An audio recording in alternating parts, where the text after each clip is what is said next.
അറിഞ്ഞില്ലേ നിങ്ങള്? അങ്ങനെ ലല്ലുവിനെ എക്സ്പോസ് ചെയ്തു ഒടുവിൽ ഫസ്മിനെ തന്നെ എക്സ്പോസ്ഡ് ആയിരിക്കുകയാണ് സുഹൃത്തുക്കളെ. ആയിക്കോട്ടെ, ഇന്ന് നമുക്ക് ഇവിടെ തന്നെ കൂടാ. എല്ലാം അറിഞ്ഞിട്ട് തന്നെ കാര്യം. ഫസ്മിനയുടെ സിസ്റ്റർ ഒരു റീൽ എടുക്കുന്നു. ആ റീലിൽ ഫസ്മിനയുടെ ഡയറി കാണിക്കുന്നു. ഡയറി കാണിക്കുക മാത്രമല്ല, ആ ഡയറി വേഗത്തിൽ മറിച്ചു നോക്കുന്നതും ആ റീലിൽ ഉൾപ്പെടുത്തിയിട്ടുണ്ടായിരുന്നു. എന്നിട്ട് അങ്ങനെ മറിച്ചു നോക്കുമ്പോൾ 1-2 പേജുകൾ നല്ല രീതിയിൽ റിവീലായി. അതിൽ എഴുതിയിരുന്നത് എല്ലാവർക്കും വായിക്കാൻ പറ്റി. ആ 2 പേജിൽ തന്നെ കറക്റ്റ് ആയിട്ട് എല്ലാ ഉടായ്പകളും ഫസ്മിനെ എഴുതി വെച്ചിട്ടുണ്ടായിരുന്നു. അയ്യോ, കുഴപ്പമായി. ഓടിയാലോ? വേണ്ട, അവള് നമ്മളെ പറ്റിയാ പറഞ്ഞത്, നമ്മളെ പറ്റിയല്ല, നിന്നെ പറ്റി. ഡയറി കാണിച്ചപ്പോൾ കറക്റ്റ് ആ പേജുകൾ തന്നെ റിവീൽ ആയത് ഒരു അത്ഭുതം തന്നെയാണ് അല്ലെ അത്. ഇതുകൊണ്ട് ഇപ്പൊ ലല്ലുവിനാണ് കോൾ അടിച്ചത്. നീ അന്ന് നോവിച്ചു വിട്ടത് ഒരു പാമ്പിനെയാടാ. സംഭവം എല്ലാ ആളുടായ്പ തന്നെയാണ്, അതെല്ലാവർക്കും അറിയാവുന്ന കാര്യവുമാണ്. പക്ഷെ ലല്ലുവിനെ കുറ്റം പറഞ്ഞ് വീഡിയോ ചെയ്യുമ്പോൾ നമ്മുടെ ഫസ്മിൻ എന്താക്കി, സ്വയം നല്ലോണം വെളുപ്പിച്ചിരുന്നു. ഒരു കയ്യബദ്ധം നാറ്റുകരുത്. ഇനി തോന്നിയാസം പറഞ്ഞു നടന്നാലുണ്ടല്ലോ നാട്ടിലടിച്ചാൻ സൂപ്പാക്കും. ഒന്നാമത്തെ കാര്യം എന്താണെന്ന് വെച്ചാൽ ഫസ്മിൻ ഒരു ഡ്രഗ് അഡിക്റ്റ് ആണ്. സ്ഥിരമായ കഞ്ചാവ് അടിക്കുമായിരുന്നു എന്ന് ലല്ലു പറഞ്ഞിട്ടുണ്ടായിരുന്നു. അതിനുള്ള തെളിവ് ഫസ്മിനയുടെ ഡയറിയിലുണ്ട്. ഇതൊക്കെ കണ്ട പിന്നെ എങ്ങനെയാ ഇവിടുന്ന് പോവാൻ തോന്നുക?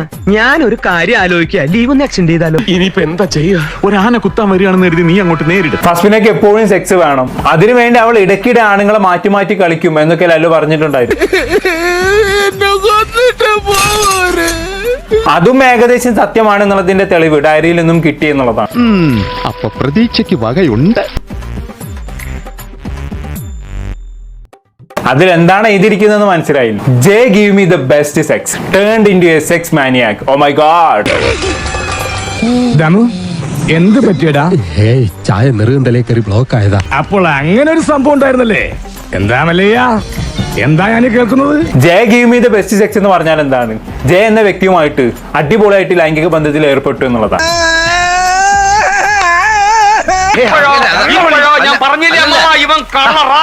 ഫസ്മിനെ തന്നെ താൻ ഒരു സെക്സ് മാനിയാക്ക് ആണ് എന്ന് സ്വന്തം കൈപ്പട കൊണ്ട് എഴുതി വെച്ചത് നമ്മൾ കണ്ടു. ഇതിനും വലിയ തെളിവിന് എന്താണ് വേണ്ടത്?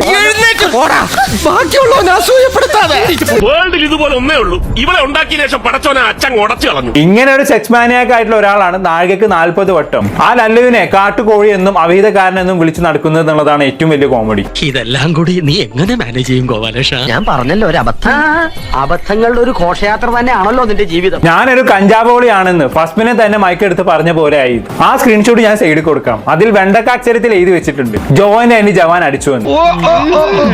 അതെല്ലാം ആണ് ഒരു ഫാബ്രിക്കേറ്റഡ് വീഡിയോസിനും എന്നെ എന്റെ ഭാര്യയും തകർക്കാനാകില്ല. ഈ ജോയിന്റ് അടിച്ചതും ജയുമായി സെക്സ് ചെയ്തതും ഇതെല്ലാം നടന്നിട്ട് കുറച്ച് ദിവസങ്ങളെ ആയിട്ടുള്ളൂ. ഓഹോ, എന്നിട്ടാണ് നിന്നെ ന്യായം പറയണത്? അതായത് പോലെ ലല്ലുവിനെ എക്സ്പോസ് ചെയ്ത് കവലപ്രസംഗം നടത്തുന്നതിനിടയിൽ തന്നെയാണ് ഒരു ഭാഗത്തു കൂടി സകല ഉടായ്പകളും ചെയ്തുകൊണ്ടിരുന്നത്. ജനസംസാരം അങ്ങനെയാ. എന്റെ എല്ലാ മാനവും പോയി. ലല്ലുവിന് സഫയുമായ അവിഹിതമുണ്ട്, ലല്ലു ഡ്രഗ് അഡിക്റ്റ് ആണ്. ഇതൊക്കെയായിരുന്നല്ലോ ഫസ്മിനയുടെ വാദം. പക്ഷെ ഇതൊന്നും പൂർണ്ണമായി തെളിയിക്കാൻ ഫസ്മിനക്ക് കഴിഞ്ഞിട്ടുണ്ടായിരുന്നില്ല. എന്നാൽ ലല്ലുവിന് ഒരു പണി എടുക്കേണ്ടി വന്നില്ല. പൊട്ടന്ന ലോക പൊട്ടനാണ്, പൊട്ടന്ന ലോക പൊട്ടൻ. കുറെ വിവരമില്ലാത്തവന്മാരെല്ലാം ഒരു നാട്ടിൽ നിന്ന് ജനിച്ച്